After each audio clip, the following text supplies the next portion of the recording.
दोस्तो हीअ कुछ वक़्त पहिरियां जी ॻाल्हि आहे त मां पंहिंजे हिक दोस्त सां गॾु शहर जे हिक मशहूरु होटल ते वेठो हुअसि। उहा अहिड़ी जॻह हुई जिते मज़दूर, शागिर्द, वापारी ऐं आम माण्हू सभु गॾिजी चांहि पीअंदा हुआ। असां चांहि पी रहिया हुआसीं त हिकु माण्हू अंदरि आयो ऐं असांजे भरिसां वारी मेज़ ते अची वेही रहियो। हुन ॿाहिरे खे सॾु कयो ऐं चयो त 2 कोप चांहि खणी अचु, हिकु मुंहिंजे लाइ ऐं हिकु भित ते। असांखे इहा ॻाल्हि ॿुधी हैरत थी। थोरी देरि खां पोइ बेरो चांहि जो हिकु कोप खणी आयो, पर बिल 2 कोपनि जो वरिताईं। उहो माण्हू चांहि पी चुपचाप में हलियो वियो। हुन जे वञण खां पोइ बेरे उन भित ते हिकु कागर चिंबड़ाए छॾियो जंहिं ते लिखियलु हो 1 कोप चांहि। थोरी देरि खां पोइ 2 ॿिया माण्हू बि उते आया।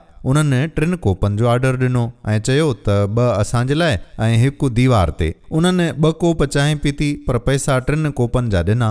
बेरे वरी हिकु कागज़ दीवार ते लॻाए छॾियो। असां लाइ इहो अमल कुझु नओं ऐं हैरान कंदड़ पिणु हो। ख़ैर, असां चांहि ख़तमु कई ऐं उतां हलिया वियासीं। कुझु ॾींहंनि खां पोइ असांखे वरी उन होटल ते वञण जो मौक़ो मिलियो। असां वेठे चांहि पीती पए त हिकु ग़रीब ऐं थकल माण्हू अंदरि दाख़िल थियो। हुन जा पुराणा कपिड़ा हुआ, पर हुन जे चहिरे ते हिकु अजीब सुकून नज़र पे आयो। हू असांजे भरिसां वारी मेज़ ते वेठो, दीवार ॾांहुं ॾिठईं ऐं बेरे खे चयईं त दीवार वारी हिकु चांहि खणी अचु। बेरे तमामु घणी इज़त सां हुन जे अॻियां चांहि जो कोप अची रखियो, ॼण त हू को ख़ासि महिमान हुजे। उन माण्हूअ चांहि पीती, कंहिं कुझु बि कोन घुरियुसि, कोई बिल बि अदा कोन कयईं ऐं ख़ामोशीअ सां उतां उथी हलियो वियो। जॾहिं हू उथी हलियो वियो त बेरे दीवार तां हिकु कागज़ लाथो ऐं कचिरे जे दॿे में उछलाए छॾियो। हाणे असांखे सॼी ॻाल्हि सम्झ में अची वई हुई। इहो उन इलाइक़े जे माण्हुनि जो ज़रूरतमंदनि जी मदद करण जो हिकिड़ो ख़ामोश तरीक़ो हुयो।